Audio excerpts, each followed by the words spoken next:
Hej, jeg hedder Malte, og jeg er pitstopper her på NIH, og jeg er 24 år gammel og har taget en bachelor i arkitektur og design. Det er simpelthen en mega fed ordning, der gør, at man kan spare 300 kroner om ugen, hvis man har været i gang med en videregående uddannelse.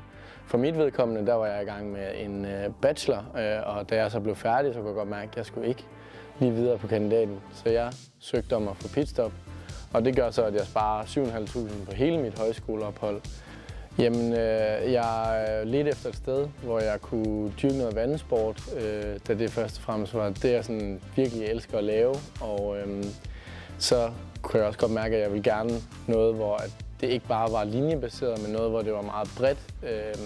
Fordi jeg tænkte, det er mere fællesskabet og vennerne, jeg rigtig gerne vil dyrke, i stedet for, at jeg fokuserede al min tid på at blive rigtig god til noget.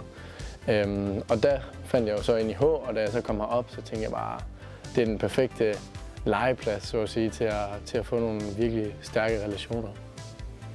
Ja, vi er 3 pitstopper, men faktisk det der med at være pitstopper er noget, vi næsten slet ikke har snakket om, fordi jeg føler, at alle her på højskolen er meget lige, og det går ret hurtigt med at finde ud af, at det der med alder, det betyder ikke så meget, når man er på højskole. Jeg var selv meget nervøs for, om 24 år, det var for gammelt til at komme på højskolen, men jeg tænker ikke på det i dag. Altså, der er ingenting der. Jeg snakker lige så godt med folk på nogle af de her, der er 27, som jeg snakker med dem, der er 18 her. Altså, man kan overhovedet ikke mærke det.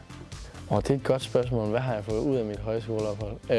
Jeg har fået det ud af mit højskoleophold, at jeg kan mærke, at jeg har fundet interessen for design igen, og den der iver for at komme i gang igen, som jeg var lidt sådan brændt ud i. Og så tror jeg også bare, at jeg har fået noget ro i hovedet og fundet mig selv lidt på en ny måde.